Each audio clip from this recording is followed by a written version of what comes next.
Marta Macaglia a étudié l'architecture à la Sapienza de Rome et puis, jeune diplômée, elle a rejoint le Pérou au sein d'une ONG de développement et elle n'a plus quitté le Pérou depuis.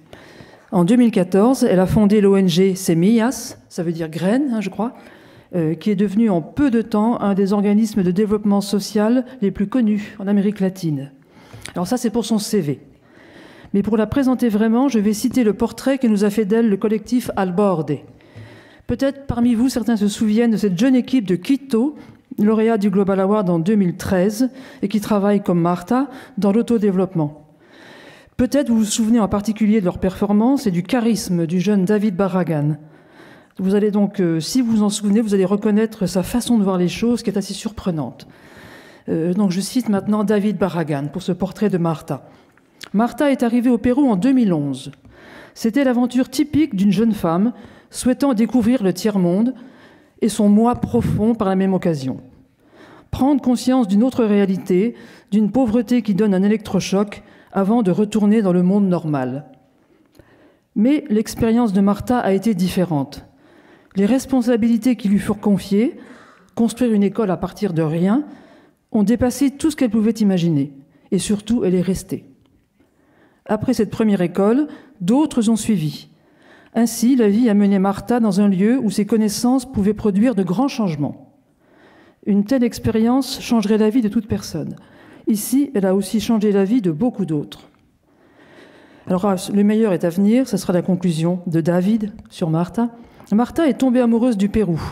Et ça, c'était un premier amour et un amour impossible à la fois. Le premier amour accepte tout. Le Pérou est un pays difficile, très inégalitaire. La croissance économique ne freine pas la segmentation sociale. La croissance de Lima exacerbe la pauvreté des périphéries, l'État abandonné ruraux. Il ne fait aucun doute que le Pérou a besoin de développement local et d'innovation sociale. Et c'est là que commence l'amour impossible de Marta. Car par quoi commencer quand tout est urgent ? Comment vivre au jour le jour, explorer peu à peu la réalité, la comprendre, comment mettre en place une méthode, comment faire en sorte que tout cela soit économiquement viable. On vit là où on veut, conclut David, et là où on a besoin de vous, avec les gens qu'on écoute et qui vous écoutent. Mais le travail de Marta pourrait être mené partout ailleurs au Pérou, voire partout ailleurs dans le monde, parce qu'il consiste simplement à réunir des forces et à construire des rêves communs. Chère Marta.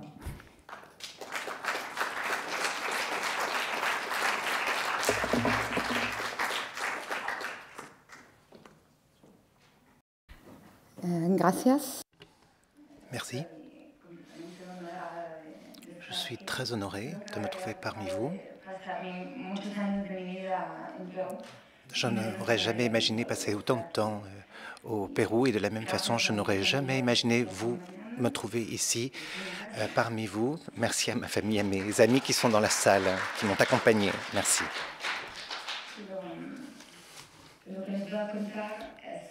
Alors, ce que je vais vous raconter, c'est les processus qui ont sous-tendu nos chantiers. Nous parlerons d'architecture, mais également de la vision dont nous voyons l'architecture au sein de l'association Semillas, car pour nous, l'architecture, c'est d'abord la vie derrière les projets.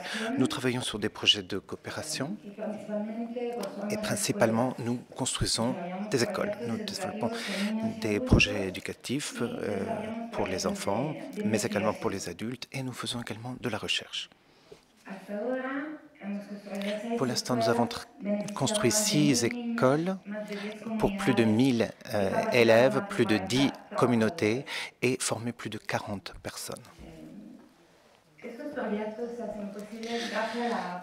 Si ces projets sont possibles, c'est du fait des multiples coopérations qui existent. Nos financiers principaux sont la Fondation Costa, qui finance des projets un peu partout dans le monde, notamment dans les pays du Sud et notamment des écoles. Comment est-ce que je suis arrivé au Pérou?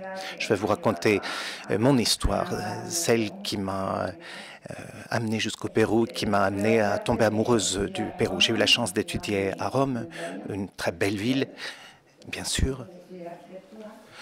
C'est à Rome que j'ai étudié l'architecture. Puis j'ai vécu 2 années en Espagne et j'ai travaillé avec Carlos Ferrater à Barcelone. En 2011, j'ai la possibilité de postuler pour un programme du gouvernement italien qui s'appelle le service civil, comme en France d'ailleurs.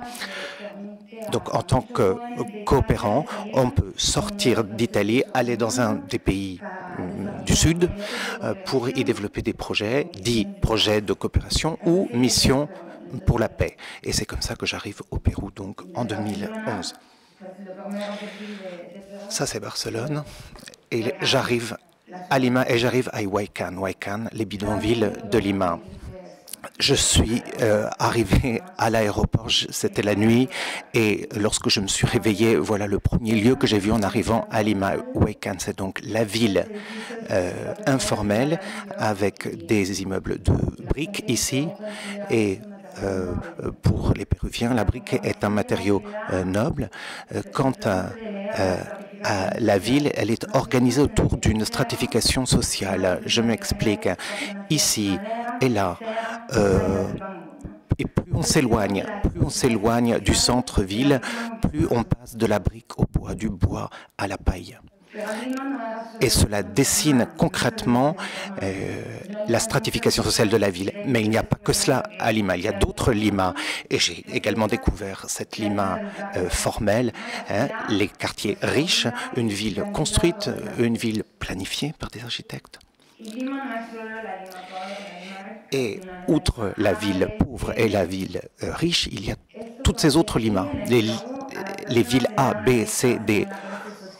Au Pérou, chacun a une lettre qui correspond à sa classe sociale, tout simplement. C'est comme ça que ça fonctionne au Pérou. C'est étonnant que ça puisse paraître. Et vous voyez les revenus auxquels correspondent ces 5 lettres au Pérou, A, B, C, D, E. Comment Lima a-t-elle grandi aussi rapidement depuis les années 1960 essentiellement?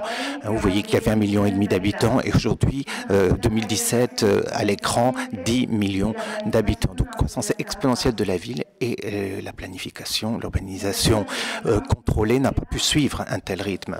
Et donc, nous sommes dans une ville où 70% de l'habitat est informel, non planifié, non dessiné par des architectes, et 30% de la ville qui est effectivement formelle. La ville faite par des architectes, conçue par des architectes. Et donc, nous, architectes, on se posait un petit peu la question de savoir qu'est-ce qu'on avait à faire, où est-ce qu'on devait travailler, dans la ville formelle ou dans la ville informelle. Et nous qui travaillons dans ce contexte d'architecture participative, on nous pose souvent la question, comment est-ce que vous faites participer les habitants à votre processus? Mais moi, je pense qu'il faut poser la question dans l'autre sens. Comment est-ce que nous pouvons participer à cette ville, à la vie de cette ville qui, à 70%, est une ville informelle? Une photo bien connue, célèbre au Pérou, publiée dans de nombreux magazines. C'est une barrière de plusieurs kilomètres qui divise, qui sépare deux quartiers. À droite, de belles maisons, des piscines. À gauche, ni eau, ni lumière, ni électricité. Et bien entendu, les gens qui vivent à gauche travaillent à droite et doivent traverser cet espace pour aller travailler dans l'autre ville. Donc vous voyez que c'est une ville où les contrastes sociaux sont énormes et où les classes sociales sont véritablement séparées, en l'occurrence séparées par un mur. Je vous ai dit que j'étais arrivé en 2011 pour faire une coopération au Pérou et que je suis arrivé, que j'ai débarqué à Huaycan. Voilà comment on vit à Huaycan. Les gens vivent, les familles vivent dans de petites pièces, avec 10 personnes parfois dans 8 mètres carrés. Les enfants jouent dans la boue. Voilà les cours des maisons. Et ici, c'est le lot 26, le terrain 26 de la zone K de Huaycan. Ce terrain est très symbolique pour moi parce que je vous avais dit que j'étais venu faire un volontariat ou une coopération au Pérou, mais je ne vous ai pas dit pourquoi. En fait, j'étais censée être institutrice dans une école maternelle pendant 1 an. C'était ça qui était ma mission. C'était ce qui était prévu. Et quand j'arrive, il y avait effectivement des petits-enfants et il y avait un terrain, mais il n'y avait pas de maternelle. Et il n'y avait donc pas l'infrastructure physique dans laquelle j'étais censé travailler. Voilà la religieuse qui m'a reçu. La maison des voisins, les voisins, le terrain, le fameux terrain que je vous ai montré, le terrain vague, et puis moi. Et la religieuse me dit, bon, nous n'avons pas d'argent, mais nous allons construire cette école. Tu es architecte, c'est la même Providence qui t'a envoyé probablement. Tu vas nous faire cette école. On a réussi à réunir $10 000. $10 000, évidemment. Pour nous, c'est très peu. Mais voilà, on a commencé le travail, on a commencé à construire. Je n'avais jamais travaillé sur un chantier, donc pour moi, c'était vraiment la folie. Hallucinant de me retrouver là, mais devant un défi aussi grand, on est vraiment hyper motivé. Et donc voilà, on s'est serré les coudes avec les voisins, avec les riverains, et on l'a fait. Et voilà, j'ai commencé à travailler dans cette ville informelle, les 70% de la ville de Lima. Et là, j'avais beaucoup à apprendre, immense défi d'apprentissage pour moi, parce que dans cette ville informelle, l'État est absent. Et donc, les gens s'auto-organisent. Et donc, ces processus participatifs qui nous intéressent sont quelque chose de tout à fait naturel pour cette population qui a l'habitude de s'autogérer. Voilà ce que ça a donné. Un petit espace, 150 mètres carrés, avec un petit peu de couleur. Voilà, les sourires des enfants. Il y a 40 enfants qui bénéficient de cette petite infrastructure dans la ville informelle de Lima à Huaycan. Donc là, nous étions sur la ville informelle de Lima et en 2013, je passe à la forêt tropicale centrale parce qu'on donne la possibilité de construire une école dans la forêt. Dans la forêt, je me retrouve dans un univers complètement différent. Lima, c'est un dessert. Et la forêt tropicale, eh bien, ben voilà ce que c'est que la forêt tropicale, un paysage de cascades, de verdure, où il y a toute cette richesse naturelle, mais également une immense richesse culturelle. Parce que dans la forêt tropicale amazonienne du Pérou, il y a un grand nombre de communautés autochtones qui y vivent encore. Et voilà comment ces communautés vivent. Et puis nous trouvons également toute une série d'architectures assez différentes voilà, dans le contexte rural avec du bois, de la tôle ondulée, une architecture qui dans le contexte urbain est très chargée, très laide, une architecture des communautés autochtones construite avec les ressources naturelles du lieu. Et puis voilà une petite citation de José María Arguedas qui pour moi représente bien ce qu'est le Pérou parce que pour moi effectivement le Pérou c'est les couleurs, les climats différents, la diversité tout simplement. C'est ce que signifie le Pérou pour moi. Et donc, j'ai commencé à travailler dans ce contexte, c'est-à-dire les écoles, hein, les équipements scolaires. Et on découvre donc de nouveaux territoires qui pour nous étaient des territoires inconnus. Et donc on s'est dit qu'il fallait un petit peu étudier la chose, non, et pas seulement depuis notre studio, depuis notre atelier, mais sur place, et aller sur place. Donc voilà un petit peu la géographie des lieux. Imaginez un peu que le Pérou, c'est un pays immense, et que 61% de son territoire est couvert de forêt amazonienne. 73% du Pérou est rural. La région dans laquelle nous travaillons, à Junín, c'est une région, comme je vous le disais, qui a une grande richesse culturelle. Mais c'est également une région qui a beaucoup souffert, une région qui a une histoire très triste, parce que c'est une des zones qui a été les plus touchées au Pérou par le conflit armé interne des années 1990. D'accord? Donc c'est une région de laquelle les populations sont parties et est en train de revenir depuis quelques années, en train de repeupler cette zone. Et qu'est-ce qui s'est passé avec toute cette terreur, tout ce terrorisme? Eh bien, aujourd'hui, le résultat, c'est que cette zone de Junín est une des régions de narcotrafic, trafic de drogue au Pérou. L'économie est une chose, mais l'éducation se porte très mal au Pérou. Le Pérou quasiment le dernier des pays à les plus mauvaises notes de la dernière étude PISA. 95% des écoles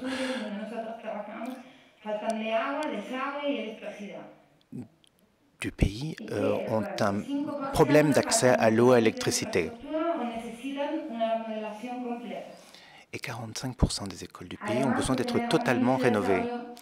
L'index de développement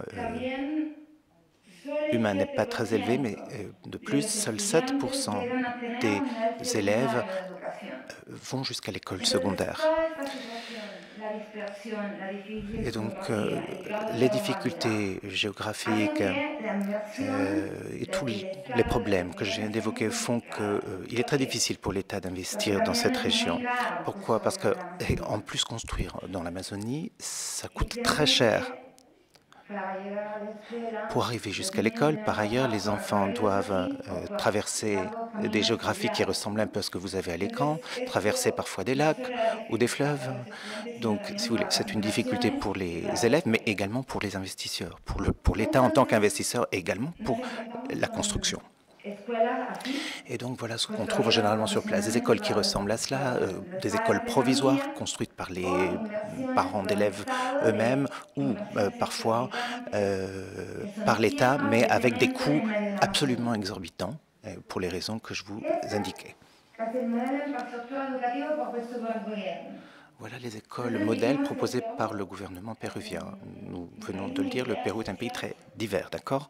Effectivement, le Pérou est très divers. Il y a la côte, il y a la montagne, il y a la forêt tropicale, la diversité culturelle, géographique, climatique.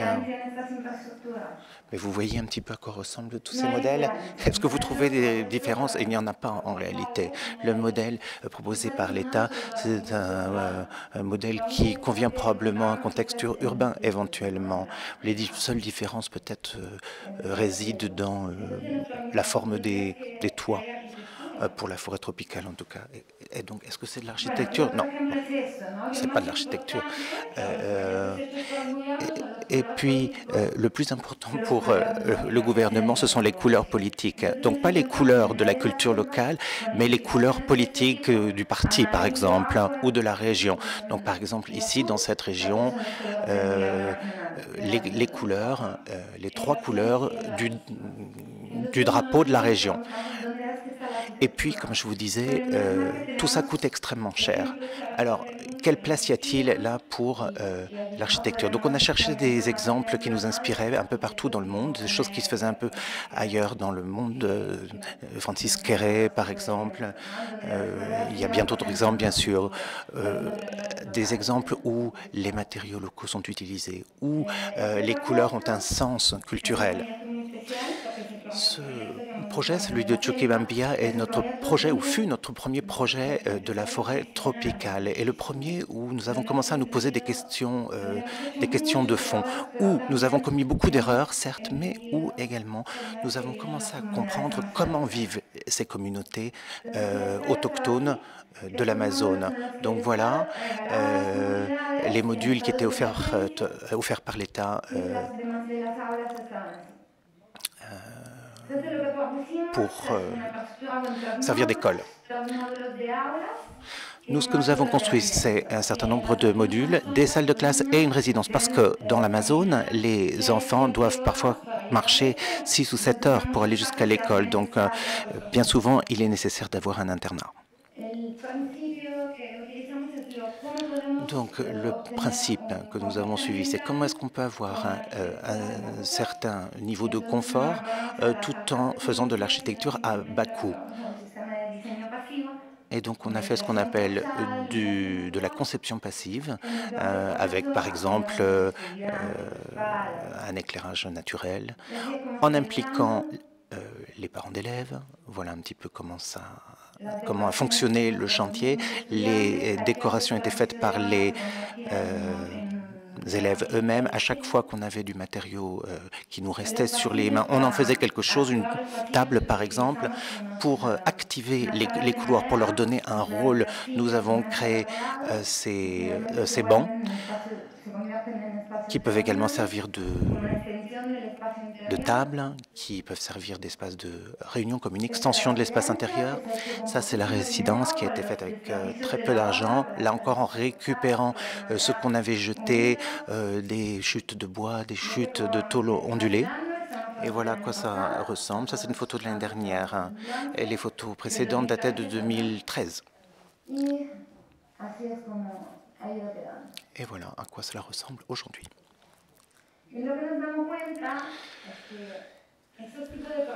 Et ce dont nous sommes rendus compte, c'est que ce type de chantier a un immense impact. Pourquoi? Parce que dans ces communautés, l'école est bien souvent la seule infrastructure, le seul équipement public. Et donc, ça n'est pas qu'une infrastructure, c'est également un lieu de rencontre, un lieu communautaire, un lieu de réunion. Et ça génère un immense impact pour les communautés, pour les ouvriers, pour les villages proches, pour les élèves, bien sûr, ou les étudiants. Autre projet qui me tient vraiment à cœur parce que j'y ai là encore beaucoup appris. Pourquoi? Parce que ce projet est lui aussi une très belle histoire. En 2013, nous sommes allés rendre visite à cette communauté. Il n'y avait que 30 enfants. Donc, le ministère de l'Éducation et la communauté, les professeurs, nous ont dit qu'ils avaient besoin d'une cantine pour ces 30 enfants. Et donc, nous avons cherché des financements. Nous avons obtenu 19 000 $ de financement. Et l'année suivante, 2014, donc, nous revenons sur place. Et ces 30 enfants s'étaient convertis en 120 enfants. Et donc, nous avions un gros problème. Qu'est-ce que nous allions faire et comment allions-nous faire? Je vous ai dit que dans la forêt tropicale, pour construire, tout coûte 3 fois plus cher que dans un contexte urbain. Et nous n'avions que 19 000 $ et au lieu d'avoir 30 enfants, nous en avions désormais 120. Et donc, voilà, l'idée, c'est comment faire au mieux avec très peu de ressources. Et c'est là la grande force d'un travail coopératif, d'une approche coopérative. Et donc, le chef de la communauté nous a dit, nous avons du bois. Nous avons de la main-d'œuvre. Et donc, à l'occasion d'une réunion, nous avons décidé que cette école serait une école de bois et que les voisins allaient nous aider. Et que, s'agissant de la conception, nous serions aussi flexibles que possible. Un espace totalement polyvalent qui pourrait à la fois être cantine, salle de classe, auditorium, etc. Donc un espace très multifonctionnel, très polyvalent. Et comment? De façon très simple. Nous avons pensé que les murs pouvaient se transformer ou pourraient se transformer en table. Nous avons donc commencé le travail. Voici les voisins de la communauté autochtone. Ça, c'est une photo qui nous représente tous, avec Carlos et moi. On est en train de travailler. Les murs se transforment en table. Cantine. Puis, salle de bal. Et c'est ça qui est amusant également. Normalement, une fenêtre, c'est un endroit qui nous permet de regarder de l'intérieur vers l'extérieur. Or ici, vous voyez ce qui se passe avec cette fenêtre. Les enfants se penchent dans cet espace pour voir ce qui se passe à l'intérieur. Parce que qu'est-ce qui se passe dans ce petit village? Eh bien, il y a tout un tas d'activités dans cet équipement public et donc cette école entre guillemets, est devenue un lieu de réunion, est devenue le lieu où tout se passe. Et évidemment, ça attire tout le monde et tout le monde est très curieux de voir ce qui se passe. Et voilà. Il y a eu donc des décorations ajoutées par les habitants eux-mêmes. Même l'écorce du bois est utilisée en tant que matériau de construction. Là, c'est un autre projet de la communauté Santa Elena. Santa Elena se trouve en un lieu tout à fait stratégique parce que Santa Elena bénéficie à plus de 18 communautés locales. Et donc, le ministère de l'Éducation nous a fait savoir que ce point géographique était stratégique parce qu'effectivement, à l'avenir, ça permettrait d'accueillir plus de 200 élèves. Et comme je dis, il n'y a que 7% des étudiants qui arrivent au niveau secondaire. Et ici, en l'occurrence, il s'agissait de construire justement une école secondaire. Le terrain prévu pour l'école est un terrain tout en longueur Et donc, on a décidé de construire un parallélépipède. Pourquoi? Parce que le sol, on a découvert sur le place que le sol était bon, permettait de construire, mais seulement d'un côté. De l'autre côté, malheureusement, le terrain était assez pauvre, assez difficile. Donc, il fallait qu'on se concentre de ce côté-ci. Et donc, on a décidé que ce serait l'entrée, que depuis l'entrée, on étirerait le volume vers le haut. D'ailleurs, l'orientation n'était pas bonne non plus parce qu'on est en est-ouest, et donc ça signifie que le sol tape trop fort dans les salles de classe. Donc, voilà un petit peu comment s'est développé le chantier. Il y a un programme plus public à droite et à gauche, ce sont davantage les salles de classe. Et bon, comme je vous disais, c'est très difficile de construire dans la forêt tropicale, et en l'occurrence, nous n'avions même pas d'eau. Donc, on a fait ce toit qui est une sorte de citerne, et nous avons, grâce à la gravité, permis d'alimenter les toilettes, par exemple, les éviers. Et comme je vous disais, l'orientation n'est pas bonne, et donc nous avons utilisé ces persiennes de façon à avoir un éclairage indirect. Voilà un couloir qui parcourt tout le volume. Et autre stratégie que nous avons utilisée, normalement dans les écoles du Pérou, on a des fenêtres en hauteur. Ici, on a abaissé les fenêtres pour permettre une meilleure visibilité. Tout ce qui se passe dans l'école est donc visible pour ceux qui se promènent autour de l'école. Et voilà à quoi ressemble le projet aujourd'hui. Vous voyez la simplicité de la méthode de construction, puisque nous avons dû construire avec les voisins, avec l'aide des voisins, donc rien n'est parfait. Quant aux détails, il fallait qu'ils soient très simples. Le matériau est à vue, toujours. La peinture, c'est de la peinture qui est un mélange de terre, d'eau et de colle. Et puis, on a toujours bien réfléchi à la question de la conservation des ressources.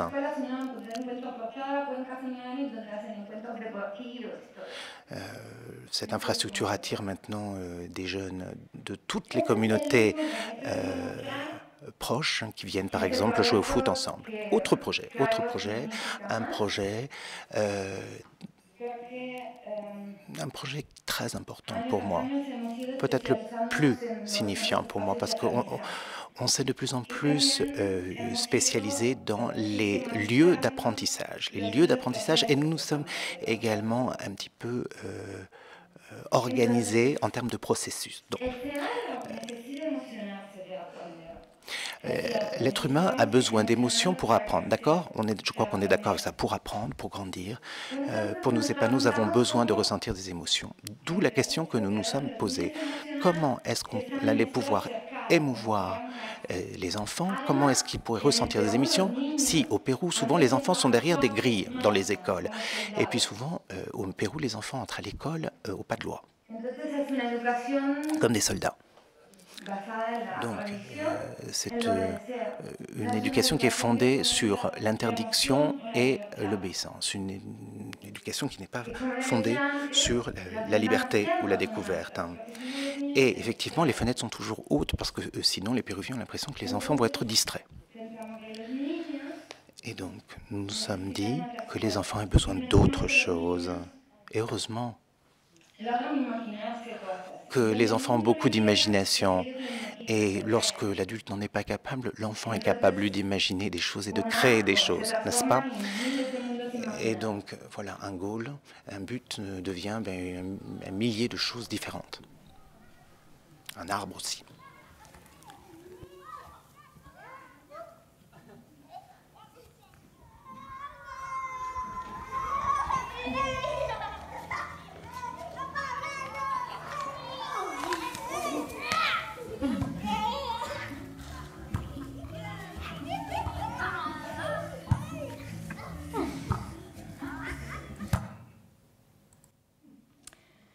Así que nos preguntamos también. Et donc, nous nous sommes posés une autre question. On m'entend bien? Oui.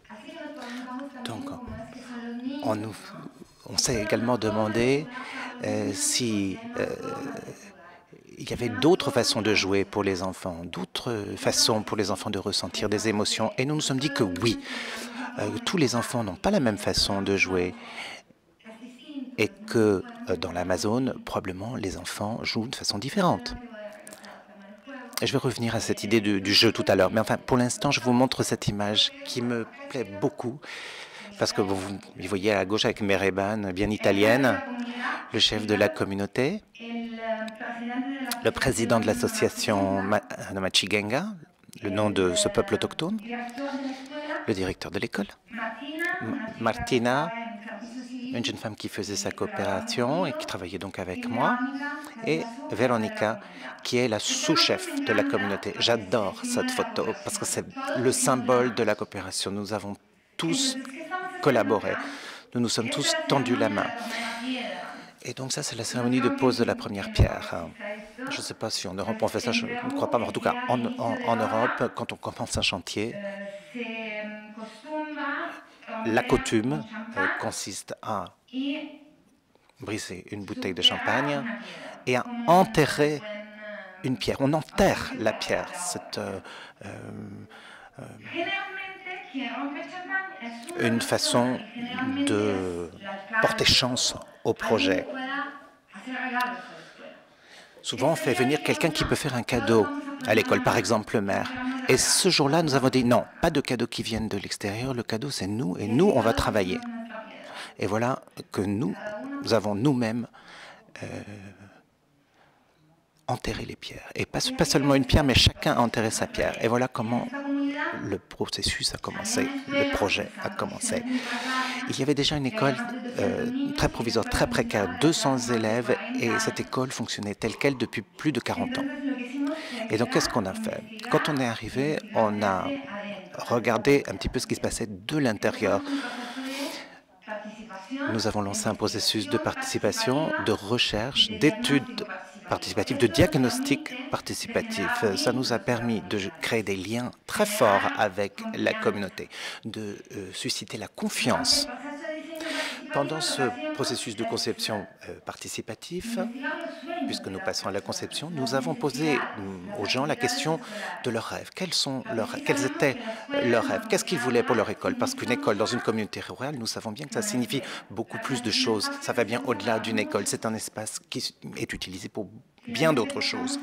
Enfin, nous sommes passés au projet architectural à proprement parler avec les mêmes principes, c'est-à-dire on utilise autant que possible des matériaux locaux. Et pourquoi est-ce que je vous dis autant que possible? Parce qu'il faut également que nous respections un certain nombre de règlements qui sont très stricts et ensuite ces bâtiments deviennent propriété du ministère de l'Éducation. Donc on doit respecter ces règlements. Donc autant que possible, on a utilisé des matériaux locaux et nous avons pratiqué ce que j'appelais tout à l'heure la conception passive, lumière naturelle, etc. Donc, construction participative, là aussi, nous avons lancé organisé un certain nombre de constructions au début du chantier et nous avons proposé à la communauté locale de travailler dans le chantier. Nous avons donc lancé un certain nombre de chantiers de formation des habitants, des villageois, et nous avons formé 3 à 4 ouvriers spécialisés. Et puis nous avons négocié avec la communauté. L'idée, c'était que la communauté donne un jour par mois, environ un jour par mois de travail pour le projet. Là, c'est le dernier jour du chantier, le jour de l'inauguration.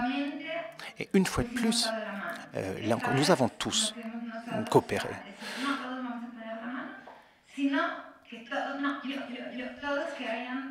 Tous ceux qui étaient présents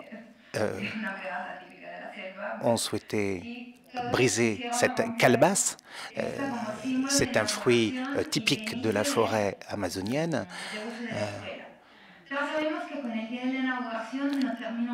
Mais nous savons bien qu'un projet ne s'achève pas le jour de l'inauguration. Il débute ce jour-là. Il débute le jour où les usagers commencent à prendre possession des lieux. Et donc nous allons parler des usages et des espaces d'apprentissage. En l'occurrence, ce que nous avons proposé, c'est un module polyvalent qui donne sur la rue et des espaces de salle de classe qui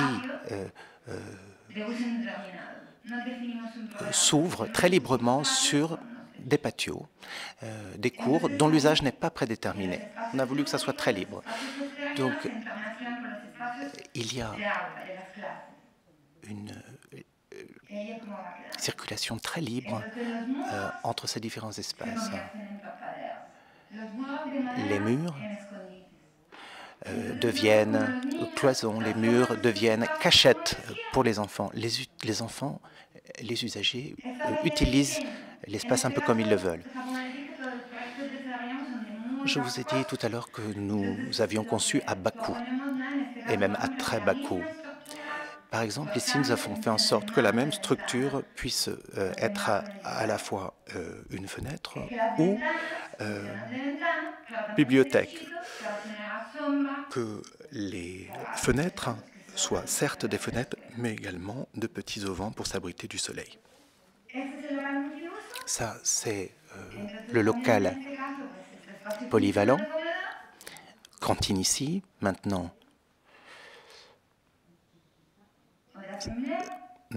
Salle de réunion ou cinéma ou lieu d'exposition. Et voilà à quoi cela ressemble aujourd'hui.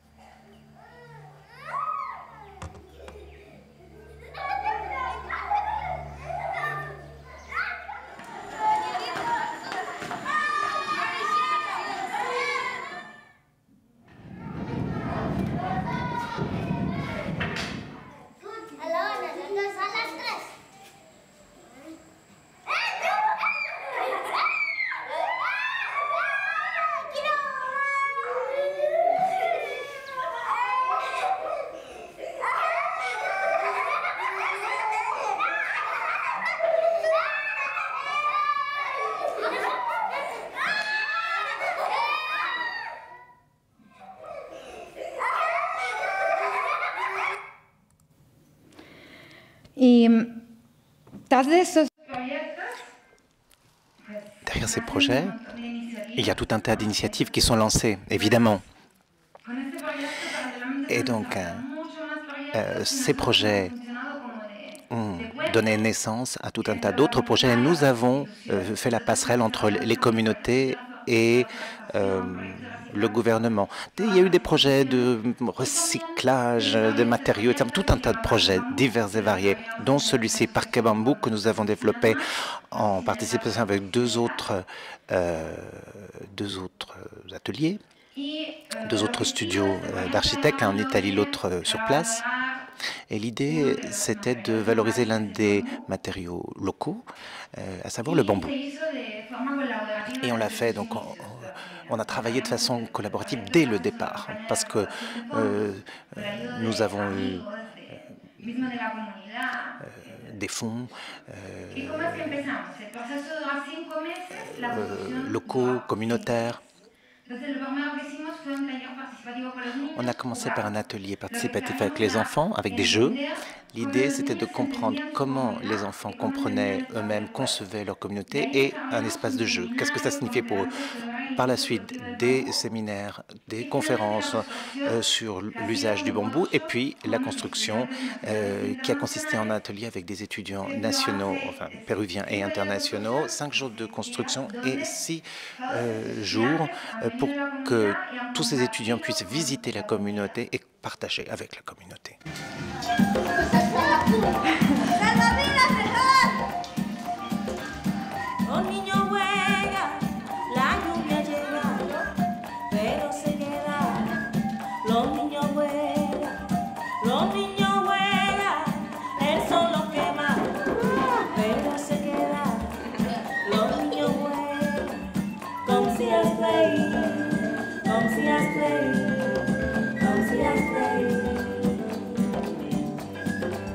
Los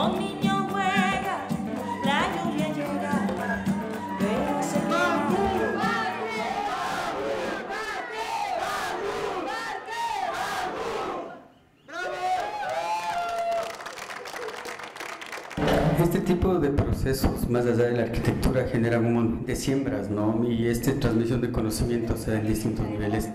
El diseño, el proceso de construcción, todo tiene que partir de un entendimiento súper sólido de la comunidad y al mismo tiempo construirse con el aporte individual, es decir, participación de todos y un proceso de aprendizaje en común, comunitario. Nosotros aprendemos un montón de la comunidad, siempre agradecidos, la comunidad se queda con un poquito de nosotros.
Así que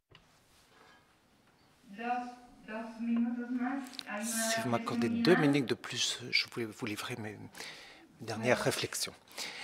Pour conclure, comment faire beaucoup avec peu de ressources? C'est possible. C'est possible si l'on collabore, si l'on coopère, si on travaille de façon collective, de façon coopérative, en apprenant les uns des autres, grâce aux stratégies de conception, en faisant une architecture de bon sens, avec une exigence,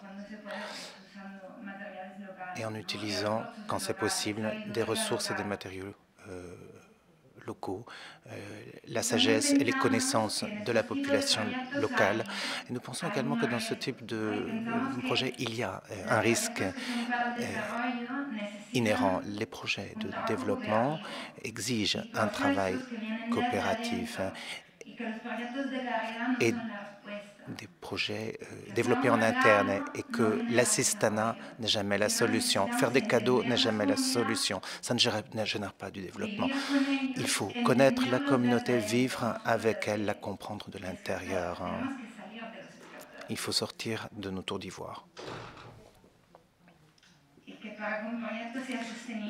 Et pour que le projet soit durable, viable, tout ça est très important. Coopérer dès le départ, dès le début du projet et jusqu'à son achèvement. Nous travaillons sur des projets d'école, des projets éducatifs, et nous souhaitons innover au Pérou dans ce domaine, le domaine des espaces éducatifs. Pourquoi innover? Eh bien parce que pour nous, le lieu de l'apprentissage doit être également un lieu ludique, un lieu où les enfants seront heureux, ressentiront des émotions, et que donc les politiques publiques doivent veiller à ce que ces projets ne soient pas fermés mais ouverts à la communauté. Et donc, chez Semillas, ce que nous cherchons à faire, c'est diffuser notre travail et faire en sorte que nous puissions contribuer à l'architecture dans le domaine des écoles au Pérou. Merci.